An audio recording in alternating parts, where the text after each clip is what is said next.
What is going on, everybody? I'm your average gamer, and welcome to another God of War Valhalla DLC run. Now, I've done plenty of these, right? The goal is to make it different than the last. Right now, I am kind of just abusing the blades. I've used that and posted that a lot lately, but I 100% recommend checking all of those out because they're just different from one another. Now, this is no different. I've messed around with this build before. Getting the exact same build is nearly impossible at times because a lot of it's RNG. But the one thing I absolutely love is just adapting on the fly because you're able to come up with builds like this. Now, I had posted earlier today a build that was just so weird with the spear. It was like a rage spear, relic recharge type of thing. I originally started to make a stun build and it kind of transitioned into something totally different, and I absolutely loved it. That's kind of what keeps me coming back with these builds. I've done so many different ones. I 100% recommend you guys checking those out. You got magic runic attack build, you have unkillable runic attacks builds, you have blades and rage builds, all this great amazing stuff. And I'm not even close to finished because there's just so much great stuff. Now the reason I'm abusing the blades right now is because I feel like of everybody's favorite perk, and that is the ability to get a rage burst anytime you get an elimination with the blades. It's a low chance, but you get some luck, and that will happen quite often. And the rage burst is massive. Now, I like this personally because it allows you to use any rage in the entire game effectively and also a little bit differently. The thing that kind of sucks is like the only other weapon that can kind of help you with the rage is the spear. Because there's no passive to give you rage bursts on the axe, which is fine. I just feel like that kind of makes it a little underwhelming when you have probably the best passive effect in the game with the blades. Now, I did go as far as saying that the axe is my personal favorite because if you get everything going, you're not going to destroy anything faster with melee attacks, right? The axe is the bread and butter with that, and then you can also do amazing things with the runic attacks, a lot of AoE or just single target damage depending on what you're building for, of course. And then the spear is probably my favorite all around weapon. You kind of have to be on your toes more than a lot of the other weapons. But yeah, I went and said that my personal favorite is probably in order the spear, the axe, and the blades. But in terms of what I think is better, I think that the blades are just the best. I don't think there's anything close, just only because of the passives that you get with the weapon. Whereas like the axe requires like precision throws and stuns, and again you kind of have to build around that, and it's kind of iffy depending on if you're going to get specific things. I do like the move where if you have the axe on your back and then you like do that L1, R1, or R2, if you hit an enemy, it creates a frozen storm around you. That's pretty cool, but like the payoff isn't all that great because the setup is kind of tricky. Like that move takes a second to pull off. It's not the most damaging move, and all you're doing is creating a frozen storm, which can be useful, but with the bigger enemies, they're just going to walk through that like nothing. So again, everything's pretty much all preference, but I've absolutely been enjoying this DLC. I have been taking a well-needed mental break. I went and posted saying that I'm just going through life. It has nothing to do with YouTube. Honestly, this has been my biggest saving grace in a lot of different reasons. It's helped me focus on just myself. Talking in public or something like that's always been my biggest issue. And ever since I started doing this, I've seen myself grow and just become more comfortable. And that's been a huge W. But other than that, just getting through things. I want to post more, especially as much as I used to, fully commentated videos. But man, sometimes it's just, life. It sucks. And I'm not trying to like force this personality when I'm just in this rut right now. But I just wanted to kind of tell you guys where I'm at. I will never stop posting, but I feel bad in myself when I don't post daily because I was committed for so long. So to not do that, it does bother me, but I'm not going to sit here and not post anything that I'm not proud of. Anyway, enough of that. I want to talk about this build. Now, you can do so many different things with the blades. My personal favorite has been the chaotic rampage build, which you basically just sprint, you hold R1, and you just can do so much damage with that combo, where you're just holding R1, you have the blades in your hands, and you're just going crazy really quickly. I mean, you'll see me do that move a lot, just getting around the map and stuff. But to be able to equip things that make that move better, being able to hit an enemy while they're evading, and if you do a finisher, like sparks of fire comes off that do a crazy amount of damage. Having the combo finisher perk with that thing can be insane. I think the best all-around build I've ever made though has to be my magic build, because every runic attack I have like what 5 or 6 runic attacks, so like 2 per weapon almost, and you're just going on a never-ending onslaught. I wanted to call it the Zeus build, but I wasn't sure how people were gonna feel about that, so I kind of just named it the magic build. It fits really, really well. I love what they did with the DLC. I love being able to make all these different builds. I thought I would be bored of this by now.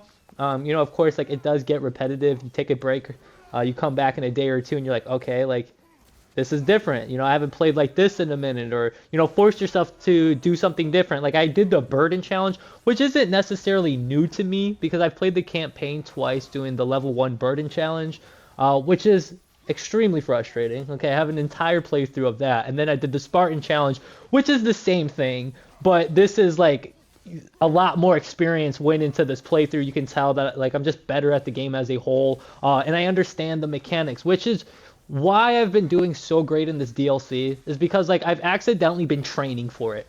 Like totally unintentionally, everything I've done has been to kind of get better at the game, and then the DLC came out, and it's like, okay, everything that you have improved on massively is what the DLC is about. My bad. I'm not gonna lie, I get distracted pretty easily. Now, to talk about this build in particular, this is a unlimited slowdown type of build. You have unlimited realm shift. Eventually, you will see that, and then I also get it in the rage as well. So the legacy rage, anytime I activate it, slowdown time, you deactivate it, all that great stuff. And there's of course buffs to go with it. If you activate the rage as soon as you deactivate it, you get the fate breaker thing, where it's like you get an increase to damage, defense, and runic. It might be all three, or could be one. I'm not 100%, but it's still a nice buff to have anyway. But the realm shift is literally all you need. I've played this so many multiple times, and I promise you, throughout like maybe like over 50% of my videos, like I use the relic recharge almost every single time. Yeah, it's too good. It's honestly great. There's so many amazing relics in this game. I thought the Realm Shift was going to be my favorite, but then I ran into the Invincible Barrier one, where you're literally invincible for 5 seconds. So you get that relic recharge, you get like 3 or 4 charges, and for like 15-20 seconds, you're walking around and nothing affects you. And that has been my favorite playstyle, like as a whole, because you can just turn your brain off. Granted, there is some RNG in it because you need to get either a parry or maybe a melee attack to get this relic recharge, depending on the passive that you have, but all still very good. Now in this one, I think I have like 2 or 3 that kind of recharge the relic, which is why you'll see me later on just have infinite slowdown time. 2 other playstyles with the blades that are absolutely insane are the Blades and Wrath. I made a video about that where it's literally titled Blades and Wrath equals favorite combo. Because again, you get the passive effect where you get the rage burst off of any blade elimination. You basically have unlimited Wrath, and Wrath is amazing. And then it goes hand to hand with the other build I'm about to talk about, where runic attacks. Runic attacks with the blades are also amazing because there's different passive for them. So if you have your skill gauge full, you'll do increased runic attack damage. If an enemy is status afflicted, so if they're burning, which they're gonna be if you're using the blades, you do more runic attack damage. There's things to get the skill gauge faster, so you're able to get off the runic attacks even quicker and just do a crazy amount of burst damage. There's times I'm one-shotting the smaller, bigger enemies. I'm not walking around one-shotting bosses, but it's still great. Now, I think the craziest thing I've done in this entire game was I do like 2 combo finishers with the axe, and it finished the first phase of Tyr. Like literally like his first phase where he has like the big sword. So it's not like the hardest phase to beat by any means. But it was super satisfying to go throughout this build, and I'm like, oh my god, this is amazing. And then you do two combo finishers, and he's jumping up in the air, running away. I haven't been able to recreate that with the spear or the blades, but at the same time, I haven't been able to defeat anything as easy than with the blades. It puts the entire game on easy mode, which I mean, for good reason. The blades should kind of be the most OP. The axe has its purpose for sure, and the spear as well. But there's levels to this shit, man. The blades just got it. Right here's where the build starts to change a little bit, and you're gonna see a lot of RNG right now. Now, this isn't the first time that this has happened, but I'm about to start getting a lot of great things. But it also goes both ways. There's been runs where it's like I've hated almost everything that I've gotten. But I mean, again, that's that RNG that I'm talking about. At the same time, you're able to re-roll, so sometimes you're able to force the game to give you something that you want. But like I said, the RNG, man. So up to this point, I've collected a lot of luck stats, and the things I'm about to get right now are luck based. You know, for example, that low luck chance of getting a rage burst after an elimination with the blades. Even though it's low luck chance, you will get it somewhat, but it's also important to have high enough luck because you want it almost every single time. Rage can be used in so many different ways other than just being like attacking wise. I kind of use every rage for a passive effect majority of the time, or to finish an enemy off, but that's just my playstyle. Speaking of playstyles, this is something I've been trying to promote since the 2018 God of War. Guys, it's okay to take damage, right? And I say that because it's just how I visualize Kratos. I don't imagine him dodging every single attack. Like, this dude's a menace. He will take a punch, a stab, if he can get his hands on you. That's the example I made before. If you're able to not get staggered and dish out some damage, and you're going to take some damage in return, I think it's totally okay, especially since there's so many things in this game that can heal you, whether it's a rage or even the chests that you open in this game give you a small amount of health. So don't feel bad if you're taking damage, whatever, and you see someone else just being absolutely gifted mechanically. That's something you got to work for, man. Like, those kids are absolutely insane. But it's also amazingly fun to find your own build, dude. I'm telling you, there might be something I made that you love. There might be something that you change that makes you love it more. Like, it's all preference. For example, earlier I saw somebody say that they weren't the biggest fan of the Legacy Blade, that they thought it was cool that Santa Monica added it for the fans, but as far as rages go, that there are better ones. Now, is this person wrong? I mean, not technically. I'll sit here and tell you that Wrath is the best rage in the entire game all day. You know, but again, that's my freaking preference. But that made me want to get on and try to make some type of build with the Legacy Blade. I've been able to make really, really good builds just only using Legacy. Is it the best? No. You know, again, it's kind of all preference, but I like that there's a build there for you. You're able to kind of keep Legacy activated almost all the time if you know what you're doing. Again, to say that it's not as good as the other builds, that's your opinion. You know, like, you can make it work great. You're not going to be able to activate a rage as much as the Legacy. So you're able to, you know, cancel a lot of attacks. You can also parry heavy attacks depending on the attack. I don't know if you're able to do every single attack, but I've definitely seen people parry heavy attacks. So is it useful? Absolutely. Like, I think, to be honest, we need to look at it like the fact that they were able to add it into the game and have it be as good and fun as it is should, you know, be talked about a little bit more. And then there's also the passive effect to be able to slow down time anytime you activate that rage. I might have already said that, but that was the biggest game changer for me when I saw that and put that on the Legacy Blade, because you basically have unlimited realm shift with a rage, because you're able to activate it and deactivate it almost instantly. So you have those 3.5 or 4 seconds of slowdown time, and later on you'll also see that I have the Realm Shift Relic as well. So it's just like I'm alternating between the Rage and the Relic. So even if I didn't have a Relic recharge, I still had my Rage. But you'll see, I always have a Relic recharge. My luck was so high throughout this run, I don't think I could have ended up getting 0 relics in the first place.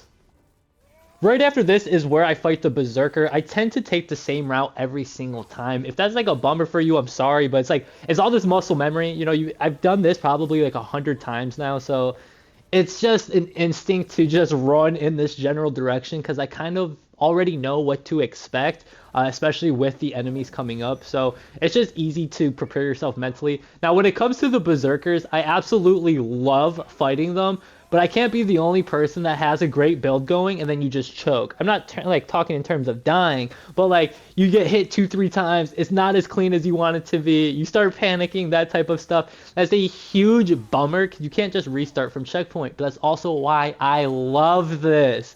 You know, like if you're in a rhythm, you feel like an absolute demigod. And the rhythm I have in this fight, you'll see again, I'm activating the relic, I'm activating my rage. Now, I had to get used to the timing of everything on the left. I was just trying to look for the realm shift at any time that I was about to hit 0. I needed to reactivate the relic or activate my rage. Now, is this the best all-around build I've ever made? Absolutely not. It's not the best damage output, but how can you sit here and argue that the unlimited realm shift isn't OP? You know, you're not getting rid of things in a blink of an eye, but you're not allowing anything to touch you, and they're not able to move. You'll see this a lot more during the tier fight. I can't remember if it was a flawless fight or not. As long as I don't die and take a whole bunch of damage in like a small amount of time, I'm entirely okay with the run. During the burden run, actually, where it's like the breaching thing, where it just makes the run a whole lot harder. I use the blades, I'm going through it, and you'll see that I'm taking a lot of damage, but I don't care about the damage I take as long as I don't go down. You know, like that's literally like my only concern because I'll sit here and fight with 1 HP because you can negate going down with 1 HP if you have rage or a specific timing with a runic attack can stop you from getting hit, that type of stuff. It's also just how I like to play. Sometimes, again, I want to be perfect. I don't want to get hit. That reflects in a lot of the Berserker fights when I was doing the level 1 Burden Challenge or, again, the Spartan Challenge. That's where I spent a lot of the time working on, like, the flawless fights and figuring out my playstyle and stuff. Anyway, that's pretty much going to do it for the commentary. I'm going to let you guys rock out with the rest of the video. Before I go, I do have to say this. This is going to get really cheesy and corny, but I don't care, alright? I got feelings too. A lot of you guys already know who you are. I don't even have to say your guys' name anymore. You've been around for a while. You guys have been commenting for a while. I've said your names in other videos. Your guys' support literally means the absolute world. I can't express how great it is of a feeling to like just be down a little bit and then seeing a supporter that's been following you for a while being like, hey man, like I love your content, chin up, everything's gonna be good. Like again, cheesy, but man, I absolutely love having that type of fan base, and I couldn't have asked for literally anything better. I know I'm not like the biggest channel out there, and that is entirely okay because a lot of you guys just make this worthwhile. Anyways, I hope you guys enjoy this. Like, comment, sub would of course mean the world. You motherfuckers better subscribe, bro. 95% of you fucks aren't subscribed. 95%. I'm at 650 subs. I should be at least over 1,000. Come on, help your boy out. As always, I love y'all. Hope you guys stay smooth. Peace.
surrender, Kratos.